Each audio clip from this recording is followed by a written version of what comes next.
नमस्कार, मैं रवीश कुमार। अरुणाचल प्रदेश की सीमा से एक बड़ी खबर आ रही है। एनडीटीवी के हमारे सहयोगी विष्णु सोम ने आपको इस साल जनवरी में एक रिपोर्ट दिखाई थी कि चीन ने अरुणाचल प्रदेश में भारतीय सीमा के अंदर करीब 100 घरों का एक गांव बसा लिया है। हाल ही में अमेरिकी रक्षा एजेंसी पेंटागन ने अमेरिकी कांग्रेस को बताया कि चीन ने भारतीय इलाके में ऐसा किया है। तब भारत को भी प्रतिक्रिया देनी पड़ी थी।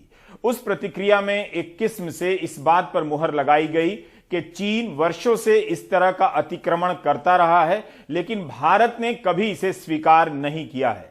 हमारे सहयोगी विष्णु सोम की नई रिपोर्ट और चिंता में डालने वाली है।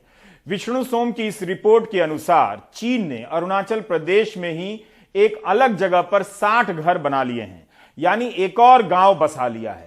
ठीक 2 साल पहले इसी नवंबर महीने में, यानी नवंबर 2019 में अरुणाचल प्रदेश से बीजेपी सांसद तापिर गाव ने एक बात कही थी कि मैं इस देश के मीडिया घरानों से कहना चाहता हूं कि चीन ने भारत के इलाके का अतिक्रमण किया है, उसका कोई कवरेज नहीं हो रहा है। 2017 में हुए डोकलाम विवाद के संदर्भ में बोलते हुए सांसद ने कहा था कि अगर दूसरा डोकलाम हुआ तो अरुणाचल प्रदेश में होगा। विष्णु सोम ने दिखाया है कि 2019 तक इन दोनों जगहों पर कोई निर्माण नहीं हुआ था। इसका मतलब यह निर्माण पिछले 1 साल के दौरान हुआ है। यह निर्माण वास्तविक नियंत्रण रेखा और अंतर्राष्ट्रीय सीमा रेखा के बीच किया गया है। सुशील बहुगुणा इन अंतरों के अलावा उपग्रह से प्राप्त छवियों के सहारे आपको बता रहे हैं। अंतर्राष्ट्रीय सीमा और एलएसी पर चीन लगातार उकसावे वाली कार्रवाई करता रहता है। इसका एक और उदाहरण हम आपको दिखाते हैं। एनडीटीवी को कुछ नई ताजा तस्वीरें सैटेलाइट की मिली हैं, जिसमें साफ दिख रहा है कि चीन ने एलएसी के उत्तर में अंतर्राष्ट्रीय सीमा में उस इलाके में जिस पर भारत का दावा है, जो भारत में पड़ता है, उस पर एक नई बस्ती बना ली है। ये तस्वीरें आप देख सकते हैं। अरुणाचल में चीन ने ये बस्ती बनाई है।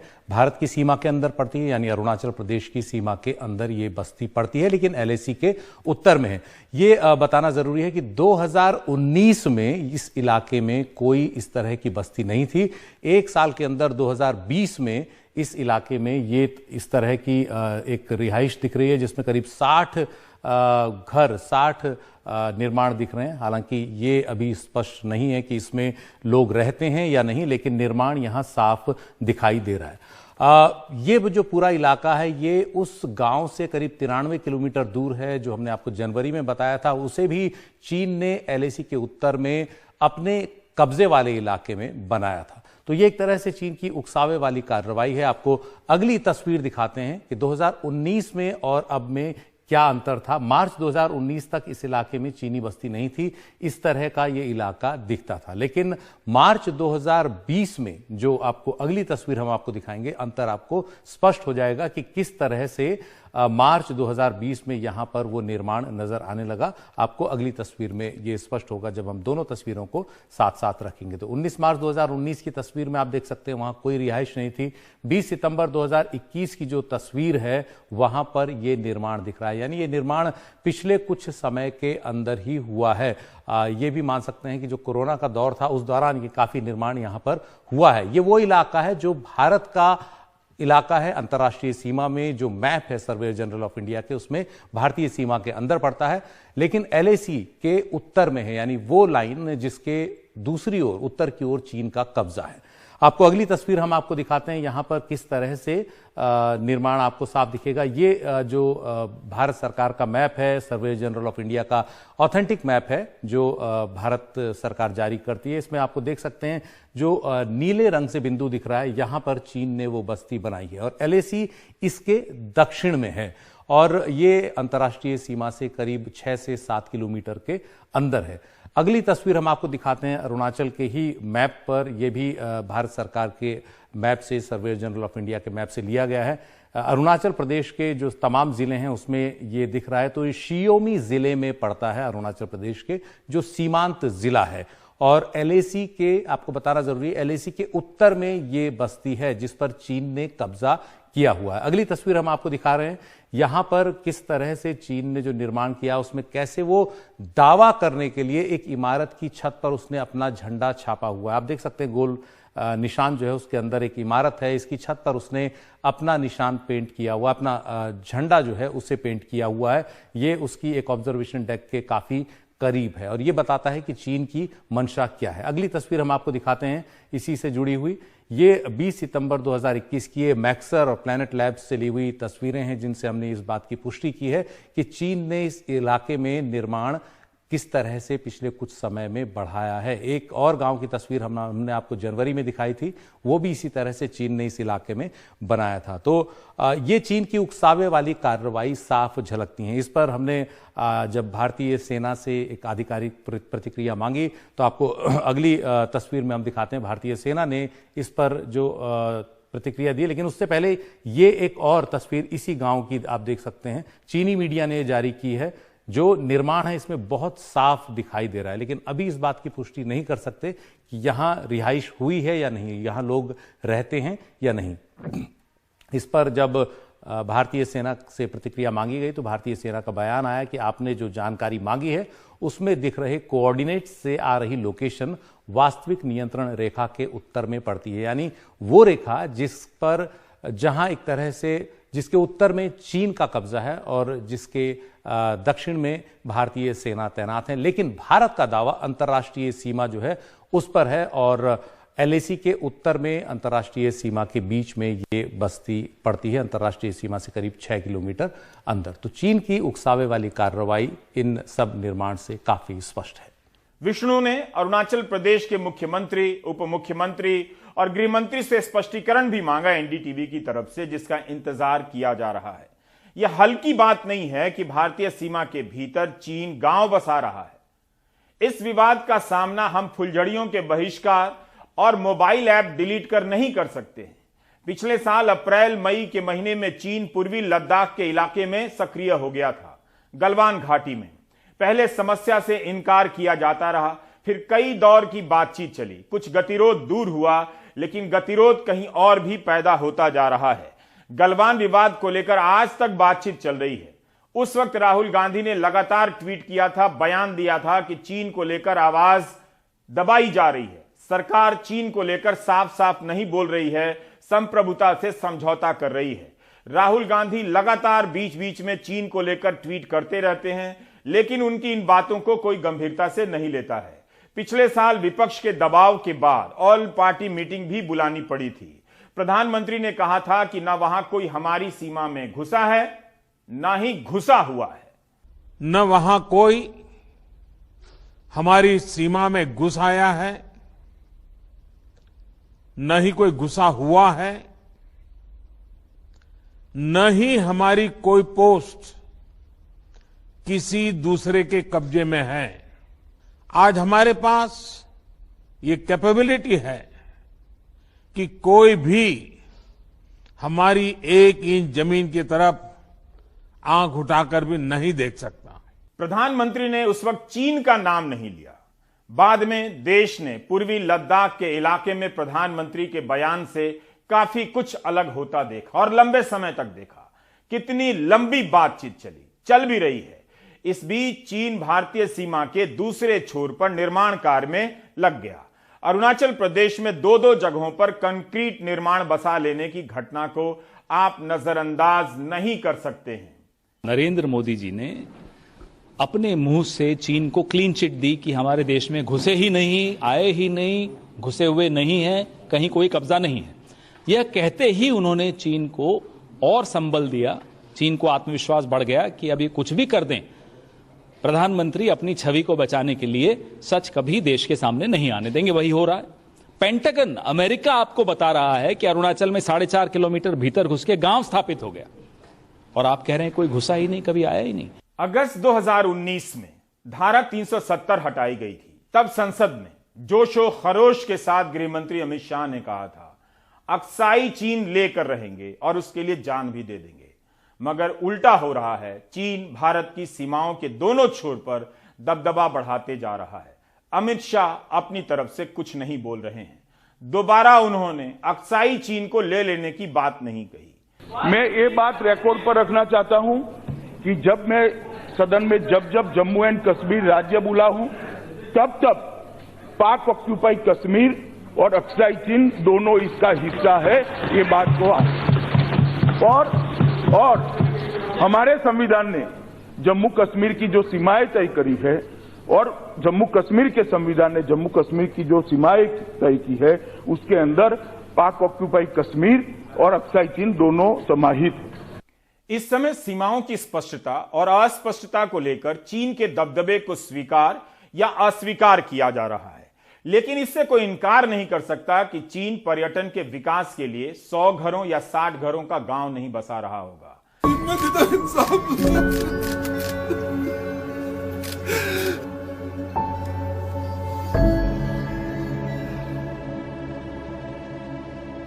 बजे की अराउंड मेरे चाचू को कॉल आया और उसने रोना स्टार्ट कर दिया।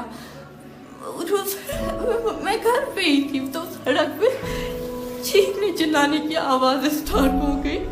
मैं बहुत डर गई, मैं उठी और मैं भाग गई। मैं अल्लाह ताला से दुआएं मांग रही थी। मेरे कजन ने बोला उसको 3 बार ऊपर चढ़ाया। जो कजन उधर पे था, जो गवाही दे रहा था, जो ने देखा अपनी आंखों से, 3 बार उसको ऊपर चढ़ाया, 3 बार और 2 बार छोड़ा, तीसरी बार मार दिया। ये क्या मतलब होता है? वो और जब मैं उनको बोल रही हूँ कि अंकल आपने ये क्या किया, आपको कैसे लगा मेरा बाप ये है, तो वो वहां से हंस रहे हैं। मैं क्या रिस्पॉन्स दूं उनको? वो हंस रहे थे वहां से, वो बहुत बेशर्मी से हंस रहे थे। मैं उनको क्या जवाब देती वहां पर? मेरा भाई वो 2nd क्लास में है, वो बहुत छोटा है, उसको हम क्या कहेंगे? उसको नहीं पता है, उसको अपने पापा के साथ बहुत है, मुझे मेरे पापा के साथ बहुत है। अब मैं क्या करूंगी? मैं अपनी माँ को कैसे संभालूंगी? वो खड़ा नहीं उठ पा रही है, वो इतना रो रही है।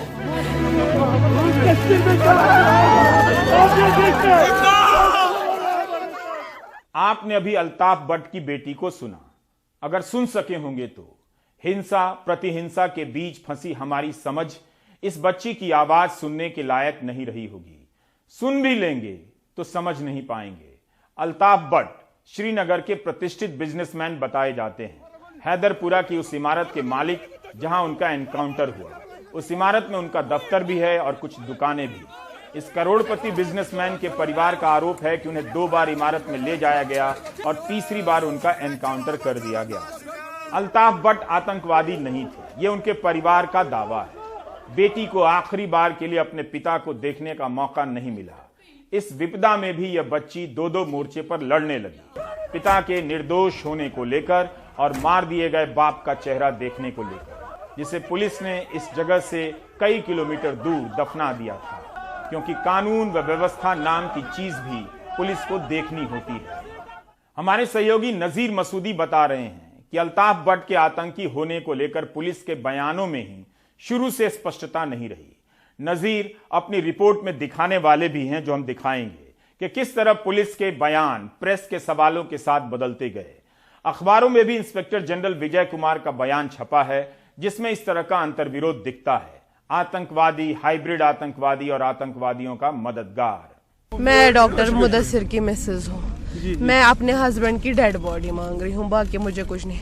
उसका बाप है, वो मर जाएगा, उसको बेटे की शक्ल दिखाओ, मुझे मेरे हस्बैंड की शक्ल दिखाओ, बस। हमें और कुछ नहीं, हम कुछ भी are not demanding anything, we are only demanding justice, we are only demanding हमें उसकी डेड बॉडी दे दो, हमें उसकी शक्ल दिखाओ। ये मुंह वाला हुमायरा मुदस्सिर 2 दिनों तक 18 महीने के एक छोटे बच्चे को गोद में लिए अपने पति की बेगुनाही के लिए नहीं, बल्कि आखिरी बार चेहरा देखने की भी मांग करती रही। बुधवार की शाम जब श्रीनगर में ठंड गिर रही थी, तब भी ये लोग बैठे रहे कि पार्थिव शरीर उनके हवाले किया जाए। बार बार यही कहना था कि अल्ताफ भट्ट और डॉक्टर मुदस्सिर गुल आतंकवादी नहीं थे। डॉक्टर मुदस्सिर गुल डेंटिस्ट थे, जो बाद में बिजनेस करने लगे। इसी तरह से आमिर मागरे डॉक्टर मुदस्सिर गुल के दफ्तर में काम करता था।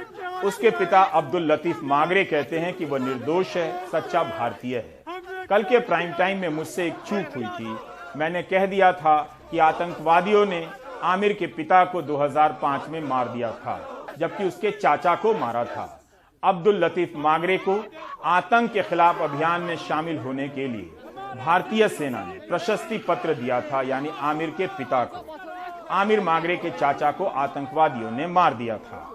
मैंने खुद पत्थर से मिलिटेंट मारा है, और खुद मुझे गोलियां आई हैं। मेरा एक भाई चचेरा, वो भी गोलियों से मिलिटेंटों ने मारा। उसके बाद हम घर से माइग्रेंट हो गए। 11 साल के बाद हम घर वापस आए। मैंने बच्चों को बड़े मुश्किल से छुपा छुपा के जनाब पाला था और पढ़ाया था। आज उसका रिजल्ट ये निकला कि एक हिंदुस्तानी आदमी पत्थर से मिलिटेंट को मारता है और उसके बच्चे को मिलिटेंट बनाते हैं और उसको गोलियां लगाकर मार देते हैं। पुलिस के शुरुआती बयान यही हैं कि अल्ताफ और डॉक्टर मुदासिर गुल का संबंध आतंकवादियों को मदद पहुंचाने से रहा है। घाटी में 2 दिनों से इस बात को लेकर विवाद हो रहा था। जम्मू कश्मीर के लेफ्टिनेंट गवर्नर मनोज सिन्हा ने ट्वीट किया है कि एक निश्चित समय सीमा के भीतर जांच होगी और इसके आधार पर कार्रवाई भी की जाएगी। मनोज सिन्हा ने यह भी कहा कि जम्मू कश्मीर प्रशासन निर्दोष नागरिकों के जीवन की रक्षा के संकल्प को दोहराता है और इस बात की कोशिश की जाएगी कि किसी के साथ नाइंसाफी ना हो। महबूबा मुफ्ती को नजरबंद कर दिया गया क्योंकि उन्होंने कल इस एनकाउंटर के खिलाफ हुए प्रदर्शन में हिस्सा लिया था। आज उमर अब्दुल्ला ने भी धरना दिया। कातिल है वो कैसे खुले घूम रहे हैं, वो कैसे रह रहे हैं इस दुनिया में, वो रह कैसे रहे। अब मेरे साथ तो हो गया, मैं यतीम हो गई and I accepted and I am proud of my father. लेकिन मैं चाहती हूँ जैसे मैं यतीम हुई और कोई ना हो, जैसे मेरा बाप बेगुनाह था उसको मारा गया और कोई ना करे। सरकारी दहशतगर्दी बंद करो। हैदरपुरा मुठभेड़ में मारे गए कारोबारी अल्ताफ भट्ट का परिवार गमजदा है। सोमवार शाम हुई इस मुठभेड़ में 4 मौत हुई थी। स्थानीय लोगों और मृतकों के परिवारों का कहना है कि इनमें से 3 निर्दोष आम नागरिक थे। इनमें जाने माने कारोबारी मोहम्मद अल्ताफ भट्ट, डेंटिस्ट से कारोबारी बने डॉक्टर मुदासिर गुल और डॉक्टर मुदासिर के दफ्तर में काम करने वाला ऑफिस बॉय आमिर मागरे शामिल हैं। इनके परिजन अब शवों की मांग कर रहे हैं। इसके बावजूद बुधवार रात पुलिस डॉक्टर मुदासिर गुल और अल्ताफ भट्ट के घर पहुंच गई, जिससे विवाद और गहरा गया। अब उपराज्यपाल मनोज सिन्हा ने मुठभेड़ की मजिस्ट्रेट से जांच के आदेश दे दिए हैं। पुलिस अब कह रही है कि अगर कुछ गलती हुई होगी तो वो सुधार करेगी। दरअसल पुलिस के दावों पर कई गंभीर सवाल उठ रहे हैं। पुलिस ने पहले कहा कि वो आतंकियों की गोलियों से मारे गए, बाद में कहा कि वो फायरिंग की चपेट में आ गए। फैमिली कहते हैं they have been killed in cold blood. They are blaming security forces and they are saying give us the bodies back. मैंने खुद बोला कुछ अल्ताफ का दिल तो बहुत फायरिंग हुआ है। मैंने ये नहीं कहा कि जो किसने मिलिटेंट ने मार दिया या हम लोग ने। इनकाउंटर होती है, इनकाउंटर होती है, किसका गोली लगा ये तफ्तीश तरह होगा, किस जगह लगा। हो सकता है कि अगर उसके बॉडी से पिस्टल का राउंड लगा है तो ये 100% मिलिटेंट ने मारा है। अगर एक लगा तो हम कहेंगे कि हमारे फैक्ट लगा है पूरा। पुलिस ये मानती हुई भी दिख रही है कि हो सकता है अल्ताफ भट्ट और मुदासिर गुल का आतंकियों ने मानव ढाल के तौर पर इस्तेमाल किया हो। वो उस जगह पर थे जहां आतंकी छुपे हुए थे। दोनों नॉक करने किया दरवाजा को, मिलिटेंट दरवाजा नहीं खोला। उसके बाद फिर उसको मौका दिया गया, नॉक किया, मिलिटेंट दरवाजा खोल के अंदर फायरिंग कर दिया पिस्टल से। आमिर मागरे के पिता अब्दुल लतीफ मागरे ने भी पुलिस के उस दावे का खंडन किया है जिसमें उसे आतंकवादी बताया गया। अब्दुल लतीफ कश्मीर में आतंकियों के खिलाफ मुहिम में शामिल रहे हैं और इसके लिए उन्हें सेना का प्रशस्ति पत्र भी मिला हुआ है। मैंने खुद पत्थर से मिलिटेंट मारा है और खुद मुझे गोलियां आई हैं। मेरा एक भाई चचेरा, वो भी गोलियों से मिलिटेंटों ने मारा। मैंने बच्चों को बड़े मुश्किल से छुपा छुपा के जनाब पाला था और पढ़ाया था। आज उसका रिजल्ट ये निकला कि एक हिंदुस्तानी आदमी पत्थर से मिलिटेंट को मारता है और उसके बच्चे को मिलिटेंट बनाते हैं और उसको गोलियां लगाकर मार देते हैं। अब तो पुलिस के उस दावे पर भी सवाल खड़े हो गए हैं जिसमें कहा गया कि मरने वालों में चौथा एक पाकिस्तानी आतंकवादी था। चश्मदीदों का कहना है कि उन्होंने मुठभेड़ की जगह सिर्फ 3 शव ही देखे। बस हमने 3 ही देखे, 4 बार कुछ नहीं है। चौथा था बॉडी किसी ने नहीं देखी। जम्मू कश्मीर के पूर्व मुख्यमंत्री उमर अब्दुल्ला भी इस विवादित मुठभेड़ के विरोध में गुरुवार को धरने पर बैठ गए। जब इस एनकाउंटर के हवाले से मीडिया को ब्रीफ किया तो कहा कि इन लोगों को उस बिल्डिंग में लिया गया था आइडेंटिफिकेशन के लिए और मदद के लिए। अगर ये लोग उस दौरान मारे गए तो पुलिस की मदद करते करते मारे गए। पिछले 16 महीनों में दूसरी दफ़ा है जब गवर्नमेंट ने किसी इनकाउंटर पर इंक्वायरी का हुक्म दिया है। पिछले साल आर्मी के कोर्ट ऑफ इंक्वायरी ने अपने ही फौजियों को एक फर्जी इनकाउंटर का कसूरवार ठहराया, जब शोपियां में 3 मजदूरों को मार के उन्हें पाकिस्तानी आतंकी के तौर पे पेश किया गया। सवाल यह है कि क्या हैदरपोरा इनकाउंटर पर एक निष्पक्ष जांच होगी? क्या कसूरवारों को सज़ा मिलेगी? क्या परिवारों को इंसाफ मिलेगा? अभी तक एक ही बात सामने आई है कि सरकार शायद परिवारों को लाशों को देंगे ताकि उनको अपने रिवायत के हिसाब से दफनाया जाएगा।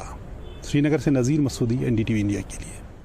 अगर आप ये कहना चाहते हैं कि अल्ताफ भट्ट और डॉक्टर मुदासिर गुल के परिवारों को सिस्टम पर भरोसा करना ही होगा, आपकी बात बिल्कुल ठीक है, लेकिन यही बात आपको IPS परमबीर सिंह को भी समझानी होगी, जो इस व्यवस्था में किए जा चुके अनगिनत छेद का सहारा लेकर किसी बिल में छुप गए हैं। सुप्रीम कोर्ट उनसे पूछ रहा है, परमबीर सिंह आप कहां हैं? परमबीर सिंह कह रहे हैं बिल में छिपे हैं। अगर सांस लेने की इजाजत दी जाए तो बिल से बाहर आ सकते हैं। क्या एक सीनियर IPS अफसर बिल में छिप सकता है? IPS परमबीर सिंह किस बिल में छिपे हैं? वह बिल भूगोल के किस खंड में है? भारत में है या विदेश में है? मुंबई पुलिस को क्या चूहेदानी लेकर शहर के तमाम बिलों पर नजर रखनी होगी कि कहीं इस बिल में पूर्व कमिश्नर साहब तो नहीं छिपे हैं? सुप्रीम कोर्ट पूछ रहा है कि कहां है? मुंबई के एस्प्लैनेड कोर्ट ने परमबीर सिंह को भगोड़ा घोषित कर दिया है। इस पर परमबीर सिंह ने सुप्रीम कोर्ट से संरक्षण मांगा, जिसकी सुनवाई जस्टिस संजय किशन कौल और जस्टिस MM सुंदरेश की बेंच में हुई। जस्टिस कौल ने पूछा, आप कहां हैं? क्या विदेश में हैं? आप तो जांच में शामिल नहीं हो रहे हैं, तब फिर अदालत कैसे संरक्षण दे सकती है? अगर पुलिस के इतने सीनियर अफसर बिल में छुपेंगे तो फिर भारत में बिल के लिए अलग पुलिस बनानी होगी, जिसका नाम रखा जाएगा बिल पुलिस, ताकि बिलों में बिला चुके अफसरों को पुलिस खोज निकाले। उसे बिल पुलिस कहा जाएगा। क्या बिना संरक्षण के इस लेवल का अफसर बिल में छुप सकता है? उस बिल से क्या कोई बिना वीजा पासपोर्ट के ही भारत से कहीं और जा सकता है, या इस बिल से केवल भारत के भीतर ही आना जाना कर सकता है? क्या उस बिल में फ्रिज और टीवी भी है? आई एम नॉट जोकिंग, इसको आस्किंग बोलते हैं, एस्किंग। परमबीर सिंह के नाम में कितनी वीरता है। क्या ऐसे वीर को बिल में छुपा होना चाहिए? Doesn't sound nice to me. इस देश में न जाने कितने लोग पुलिस के फंसा देने के कारण मुकदमों और जेलों में फंसे पड़े हैं, और पुलिस का ही इतना बड़ा अफसर फंसा दिए जाने के डर से बिल में घुसा है। You get my point? Please get it some time. किसी को फंसाने के खेल में नेताओं के साथ पुलिस भी रही है। अब दोनों एक दूसरे से फंसने लगे हैं। इसी कारण आए दिन राजनीति में भी टकराव बढ़ रहा है। तेलंगाना के बीजेपी अध्यक्ष वहां के मुख्यमंत्री KCR के बारे में आए दिन कहते हैं कि उनके भ्रष्टाचार की फाइलें तैयार हो गई हैं, केस होगा और वे जेल में होंगे। मुख्यमंत्री KCR भी कहने लगे हैं उन्हें जेल से डर नहीं लगता है। ऐसी जेलें बहुत देख ली। తెలంగాణ ఇలా నాయకత్వం వహించాల్సిందే తప్పదు మనకు మరో పోరాటానికి మనం సిద్ధం కావాల్సిందే। तेलंगाना के मुख्यमंत्री के चंद्रशेखर राव अपने मंत्रियों, सांसदों और विधायकों के साथ गुरुवार को हैदराबाद में धरने पर बैठ गए। उनकी मांग है कि उनके राज्य के किसानों के उगाए धान की 100% सरकारी खरीद की जाए। हमें सीधा जवाब दो, आप हमारे किसानों का धान खरीदेंगे या नहीं? उत्तर के किसान पहले ही अपने अस्तित्व और फसल के अच्छे दामों के लिए विरोध कर रहे हैं। अब सरकार हमारी ओर मुड़ी है। अगर जरूरत पड़ी तो मैं बीजेपी की किसान विरोधी नीतियों के विरोध का नेतृत्व करूंगा। तेलंगाना में धान के मुद्दे ने सियासी रंग ले लिया है। तेलंगाना बीजेपी प्रमुख बंडी संजय ने मुख्यमंत्री KCR को इस संकट के लिए जिम्मेदार ठहराया है। धान खरीद केंद्रों पर बंडी संजय के दौरे से बीजेपी और TRS कार्यकर्ताओं में तनाव बढ़ा है। आप किसानों को देखिए, हमारे खिलाफ प्रदर्शन के लिए TRS ने अपने कुछ कार्यकर्ताओं को किसान बनाकर खड़ा कर दिया है। किसानों ने हमें बताया कि वो कितने परेशान हैं। KCR का कहना है कि बीजेपी इस मुद्दे पर दोगला रवैया अपना रही है और वो इसका पर्दाफाश करेंगे। जब भी चुनाव आते हैं वो हिंदू मुसलमान पाकिस्तान सर्जिकल स्ट्राइक का मुद्दा उठा देते हैं। लोग उन्हें अब पहचानने लगे हैं। अगर आप मुद्दे उठाएं तो वो केस करने की धमकी देते हैं। वो सोचते हैं कि केसीआर उनसे डरता है। हम किसी भी हद तक लड़ेंगे। बुधवार को प्रधानमंत्री को लिखे एक खत में केसीआर ने कहा कि एफसीआई को सालाना खरीद के अपने लक्ष्य का ऐलान करना चाहिए। तेलंगाना के किसानों के कम से कम 90% धान की खरीद करनी चाहिए। किसानों के मुद्दे के साथ साथ तेलंगाना में राजनीतिक युद्ध भी छिड़ी हुई है। यहाँ पर 2 उपचुनाव में बीजेपी को जीत मिली है और उसके बाद केसीआर नहीं चाहते कि बीजेपी को और बढ़ावा मिले और यही वजह है कि वो बीजेपी और सेंटर को टारगेट कर रहे हैं। हैदराबाद से कैमरा पर्सन नागराजू के साथ उमा सुधीर, एनडीटीवी इंडिया के लिए।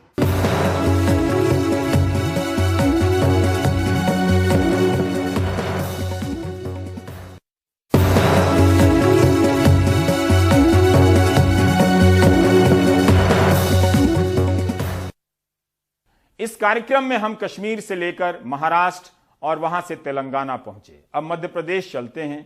राजधानी भोपाल के कमला नेहरू अस्पताल में आग लगने से 4 बच्चों की मौत के आंसू अभी भी नहीं सूखे थे कि अशोकनगर जिला अस्पताल में एक नवजात बच्चे का शव कुत्ता अपने मुंह में दबाकर घूमता रहा। अनुराग द्वारी की ये रिपोर्ट देखिए। माँ बाप नाम रखते उससे पहले ही मौत हो गई। मिट्टी में दफन होता, लेकिन उससे पहले कुत्ते ने शव को निवाला समझ लिया।